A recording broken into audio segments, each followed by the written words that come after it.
இந்த ஆட்சியில் எங்கே பார்த்தாலும் ஒரே கொடுமையாகுதுப்பா. என்ன ஒன்று திருடனா கேடியாக இப்போ முள்ள மாதிரியே முடிச்சு வைக்க அவங்களாம். அவங்களும் ஒரு தொழிலாளி தானே, அவங்களுக்கு இன்னும் பார்த்து செய்யிட்டு போங்க.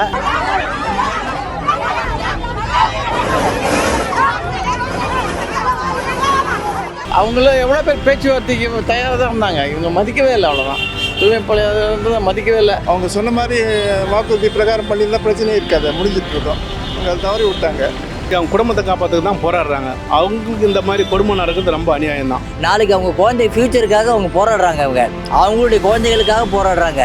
அவங்கள நீ தடுப்பியா, இல்லைன்னா அவங்களுக்கு நல்வாழ்வு பண்ணுறதுக்கு வசதி பண்ணி தருவியா?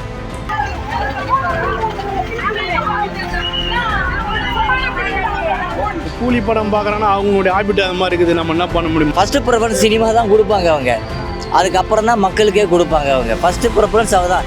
ரஜினி அவர் ரொம்ப முக்கியமான ஒரு நாட்டுக்கு, இது தமிழ்நாட்டுக்கு ரொம்ப முக்கியமானவர், இந்தியாவுக்கும் முக்கியமானவர். அதனால தான் அவர் மட்டும் பார்க்குறாங்க. சென்னையில் தூய்மை பணியாளர்கள் ஒரு 13 நாட்களாக போராட்டம் பண்ணாங்க. இதை நம்ம கவர்மெண்ட் எப்படி ஹேண்டில் பண்ணாங்கன்னு? வாக்குறுதி கொடுத்து இவ்வளோ நாளாக பண்ணாமல இப்போ மறுபடியும் தேர்தல் வருதுன்றதுனால தான் இது எல்லாத்தையும் ரெடி பண்ணுறாங்க. இது முன்னாலே அவங்க பண்ணியிருக்கலாம்ல. இப்போ பண்ணுறது அவங்க போராட்டம் பண்ணுறது நியாயமான கோரிக்கை தானே. அவர்கள் செய்தது மிகவும் தண்டிக்கத்தக்கது. கவர்மெண்ட் மிஸ்மேனேஜ்மெண்ட் தான் இந்த வாட்டி. அவங்க சொன்ன மாதிரி வாக்குறுதி பிரகாரம் பண்ணியிருந்தால் பிரச்சனையே இருக்காது, முடிஞ்சிட்டு இருக்கோம். அவங்க அதை தவறி விட்டாங்க.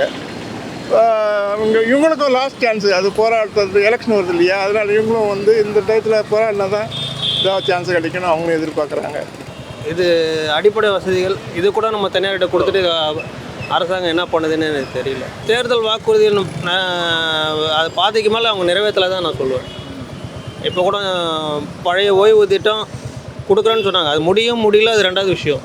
ஆனால் வாக்குறுதி கொடுத்துருக்காங்க, அதுக்கான அடிப்படை ஸ்டெப்பு கூட இன்னும் எடுக்கலன்னு நான் நினைக்கிறேன். கவர்மெண்ட் சரியாக ஹேண்டில் பண்ணல இதை. ஏன்னா அவங்க முன்னாடியே இருந்த கோரிக்கை தான் அது எல்லாமே. அவங்க அந்த முன்னாடி இருந்த பீரியட்லேயும் அவங்க கொடுத்த வாக்குறுதி தான் எல்லாமே புதுசாக ஒன்றும் இல்லை. இதெல்லாம் ஈஸியாக நிறைவேற்ற வேண்டியதான். ஆனால் அவங்க ரொம்ப வருஷமாக வேலை செய்கிறாங்க, கஷ்டப்படுறாங்க. தூய்மை பணியாளர்ன்றோம், அதுக்கு தகுந்த மாதிரி அவங்கள மதிக்கலை. அதுதான் வேலை செய்கிறவங்களுக்கு கொஞ்சம் ஓரளவுக்கு ஒத்துழைச்சி இது பண்ணி ஹெல்ப் பண்ணாங்கன்னா கொஞ்சம் இதுவாக இருக்கும். அவங்களும் கண்டுக்காதனால இப்போ எல்லாருக்குமே ரொம்ப கஷ்டமாக இருக்குது. தூய்மை பணின்றது வந்து ரோட்டில் இருக்கிற குப்பை அதெல்லாம் வந்து க்ளீன் பண்ணுறதுன்றது சாதாரணமாக யாரும் போகிறவங்க பண்ண முடியாது. அந்தந்த ஒர்க் பண்ணுறவங்க தான் பண்ண முடியும். அப்படின்னும் போது அவங்க ஒன்றும் இதெல்லாம் கேட்கலையே, அவங்களுக்கு ஒர்க்கு தானே நிரந்தரமாக கேட்குறாங்க, அதை கொடுத்துட்டு போகலாம்ல. அவங்க எப்படி சார் அவங்கள எதுவும் கண்டுக்கவே இல்லைங்களா சார்? அவங்க என்ன போட்டு வந்துட்டு விட்டாங்க. அவங்கள அப்படியே பல கட்சிக்காரங்களாம் போய் சில பேர் தான் பல பேர்னு சொல்ல முடியாது, சில பேர் தான் போயிட்டு பார்த்துருக்காங்க. நைட்டு 1 மணிக்கு போயிருக்காரு திருமாவளவன். அவர் நீங்கள் அப்புறம் நீங்கள் ஆட்சி செய்து என்னத்தை பண்ணுறீங்க? இங்கே அவங்கள குழந்தை கொட்டி எல்லாத்தையும் விட்டுட்டு வந்து ரோட்டில் உட்காந்துக்கிறாங்க. அவங்களுக்கு எதுனா நீங்கள் போய் பண்ணலாம் இல்லையா, பேச்சுவார்த்தை நடத்தலாம், பண்ணலாம். இப்போ அவங்களுக்கு எது நல்லா பண்ணலாம். அவங்கள எதுவும் கண்டுக்காது, அப்புறம் என்னத்த நீங்கள் ஆட்சி நடத்துறீங்க? எல்லாம் சொல்கிற மாதிரி தான் பண்ணிக்கிறீங்க. இப்போ அவங்கள வந்து வேறு ஒரு இடத்துலேருந்து ஆந்திராலேருந்து ஒரு கம்பெனியை புக் பண்ணியிருக்காங்க. இவங்க ஸ்டேட் கவர்மெண்ட் புக் பண்ணியிருக்காங்க. இவங்களுக்கு வந்து ஜாப் இல்லைன்னு சொல்லிட்டு அமைச்சிருக்காங்க. அது தவறு, அது தப்பு தான். அவங்க ஏற்கனவே நாட்டை வந்து க்ளீன் பண்ணிகிட்டு இருக்கவங்கள போயிட்டு இன்னும் டிஸ்டர்ப் பண்ணால் எப்படி சொல்லுங்கள் பார்க்கலாம்? தப்பு தான் அது. அவங்க செய்கிற அத்தனையும் தப்பு. கவர்மெண்ட்டு ஒன்றுமே பண்ண மாட்டேதுப்பா. பாவம்பா, அவங்கெல்லாம் ரொம்ப கஷ்டப்படுற ஆள். மனுஷன் குப்பை வர்றதுன்னா சாதாரண வேலை கிடையாதுப்பா. அவங்களுடைய கஷ்ட நஷ்டத்தில் அவங்க வந்து வேலை செய்கிறாங்க. அவங்களுக்கு உண்டான கூலியை தான் கேட்குறாங்க. கொஞ்சம் எதாவது இன்க்ரீஸ்மெண்ட் பண்ணி கொடுங்க, எங்களுக்கு ஒரு நல்ல வேலை வாய்ப்பு கொடுங்க, நல்லபடியாக நாங்கள் இதிலேருந்து நாங்கள் போயிட்டு அவங்க குடும்பத்தை காப்பாற்றுக்கு தான் போராடுறாங்க. அவங்களுக்கு இந்த மாதிரி கொடுமை நடக்கிறது ரொம்ப அநியாயம் தான். இந்த ஆட்சியில் எங்கே பார்த்தாலும் ஒரே கொடுமையாகுதுப்பா. மக்கள் வந்து வாழ்கிறோம், எப்படி தான் வாழணும்னு தெரியாத வாழ்ந்து கிடக்குறோம். 13 நாட்களில் போராட்டம் பண்ண விட்டு 20 அவங்க கலைச்சி இது தவறு தானே சார்? இது என்ன ஒன்று திருடனா கேடியாக இப்போ முள்ள மாதிரியே முடிச்சு வைக்க அவங்களாம். அவங்களும் ஒரு தொழிலாளி தானே, அவங்களுக்கு இன்னும் பார்த்து செய்யிட்டு போங்க. அதான் கேட்குறாங்க. அவங்ககிட்ட இப்போ தமிழ்நாடு என் பேரில் ஏஜி நான் கொஞ்சம் கேட்குறாங்க. சொல்லுங்கள், நீங்களே சொல்லுங்கள். அவங்களுக்கும் ஒரு பிள்ளை குட்டி எல்லோரும் விட்டு வந்து ரோட்டில் பற்றி இருந்தாங்க. நைட்டு எடுத்துன்னு போகிறீங்கன்னா அப்புறம் என்ன அர்த்தம்? அது தப்பு தானே? அது தவறு சார், இது மினிமம் தவறு. அவங்களுடைய நியாயத்தை அவங்க கேட்குறாங்க. அதுக்கு அரசாங்கம் வந்து அதுக்கான நடவடிக்கை தான் எடுக்கணும். அவங்க வந்து முன்னால் ஸ்டெப் எடுக்காமல் இப்போ ஸ்டெப் எடுக்கிறது வந்து அவங்களுக்கு வந்து மறுபடியும் அந்த சீட்டு வேணும், முதலமைச்சர் சீட்டு வேணுன்றதுனால தானே அவங்க பண்ணுறாங்க. தப்பு தான் சார். அது வந்து அந்த துறையில் யார் இருக்கிறாங்களோ அவங்க அதை கண்டிப்பாக பார்த்தாகணும். அதை பார்க்காம விட்டதுனால தான் இப்போ இவ்வளோ பிரச்சனையே. அதை தவிர வேறு யாரோ வந்து பார்க்குறாங்கன்றது தப்பு இல்லையா? சரியாக ஹேண்டில் பண்ணல தான் எனக்கு தோணுது. ஏன்னா இருக்கிறதுல ரொம்ப என்ன சொல்கிறது, அடிப்படை கம்மியாக இருக்கிறது அவங்க தான். அவங்களுக்கு கூட அந்த நிலைமை இருக்குது. அப்போ அவங்க என்ன பண்ணுவாங்கன்னு சார் அவன் ஒரு மனுஷன் சார், அவனை அடிக்கிறதுல என்ன நியாயம் இருக்குது? அவன் என்ன மற்றவங்களை தொந்தரவு பண்ணாங்களா? யாரையும் தொந்தரவு பண்ணல. அவங்களுக்கு சாப்பாட்டுக்காக நிற்கிறாங்க, மறியல் பண்ணுறாங்க. நாளைக்கு இப்போ பிரச்சனை வரக்கூடாது, நாளைக்கு அவங்க குழந்தை ஃப்யூச்சருக்காக அவங்க போராடுறாங்க. அவங்களுடைய குழந்தைகளுக்காக போராடுறாங்க. அவங்கள நீ தடுப்பியா, இல்லைனா அவங்களுக்கு நல்வாழ்வு பண்ணுறதுக்கு வசதி பண்ணி தருவியா? நல்வாழ்வு தான் கொடுக்கணும் அவங்களுக்கு. அவங்கள வந்து விரட்டக்கூடாது. நல்லா தான் செஞ்சிட்ருக்காங்க அவங்க, ஒன்றும் பிரச்சனை கிடையாது. அவங்கள எதுக்கு விரட்டணும்? அது வந்து ரொம்ப கடுமையான செயலப்பா, அது பண்ணக்கூடாது. பேச்சுவார்த்தை அவங்களுக்கு என்ன நியாயம் தர்மங்கிறதோ அதை பேச்சுவார்த்தையில் நின்று அதை அவங்க என்ன ஏதுன்னு கேட்டு அதை நல்லபடியாக அவங்களுக்கு பண்ணி கொடுக்கணும். ஏன்னா அவங்க இல்லைன்னா அந்த நாடு கிடையாது. நாட்டில் வந்து மெயினும் வந்து தரப்பு யாருன்னா அவங்க தான். இந்த அந்த அவங்க ஒரு 10 நாள் வேலை செய்யலாம், அந்த சிட்டி எப்படி இருக்குதுன்னு பாருங்கள்.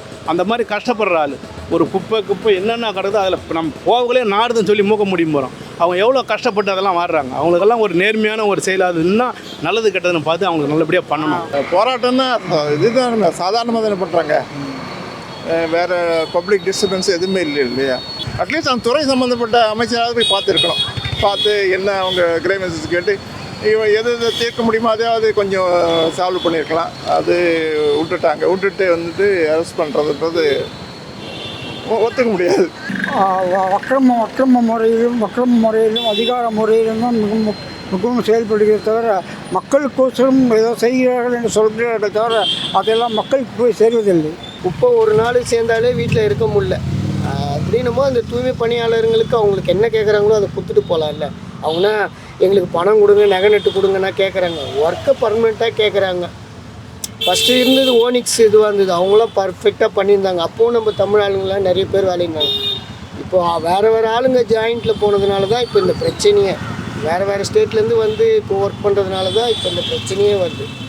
அதை மாதிரி பண்ணால் அது தப்பு தான். அது பண்ணக்கூடாது.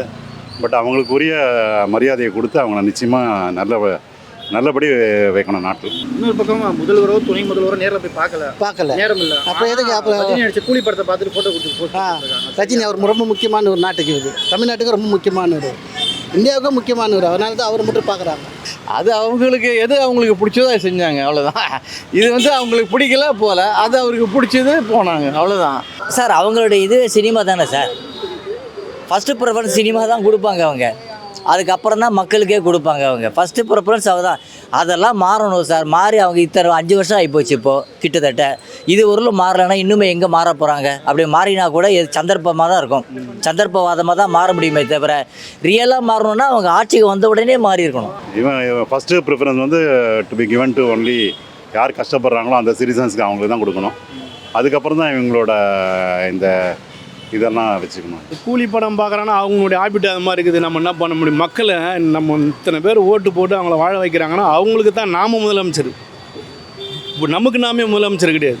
நல்லது கெட்டதை அனுசரணை பண்ணி பார்க்கணும். அது என்ன ஏது அட்டன் டைமில் அவங்களுக்கு 10 நாள் வரைக்கும் இருக்கிறதுக்கு என்னத்துக்கு குறை? ஏன் நிற்கிறாங்க அவங்க 10 நாள் அங்கே போய்? அவங்களுக்கு கஷ்டம் இல்லாத ஏன் போய் நிற்க போகிறாங்க? கஷ்டம் இருக்கிறதுனால தானே அவங்க போய் நிற்கிறாங்க.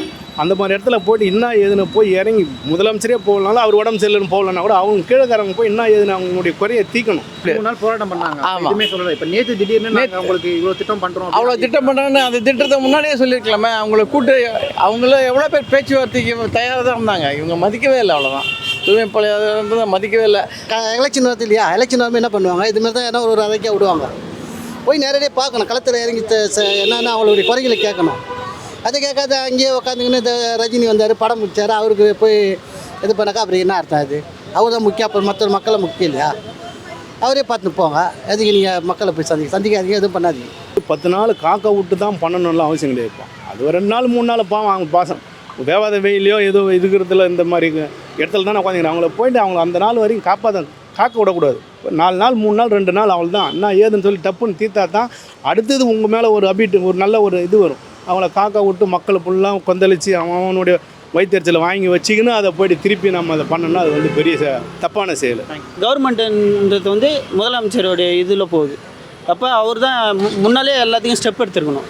அவர் வந்து இப்போ 2026 இதை வந்துடுது, அதுக்கான இதுக்காக அவர் இப்போ பண்ணுறாரு. அவருக்கு வந்து அந்த சீட்டு வேணுன்றதுனால அவர் பண்ணிகிட்ருக்காரு, வேறு ஒன்றும் இல்லை. Subscribe to One India and never miss an update.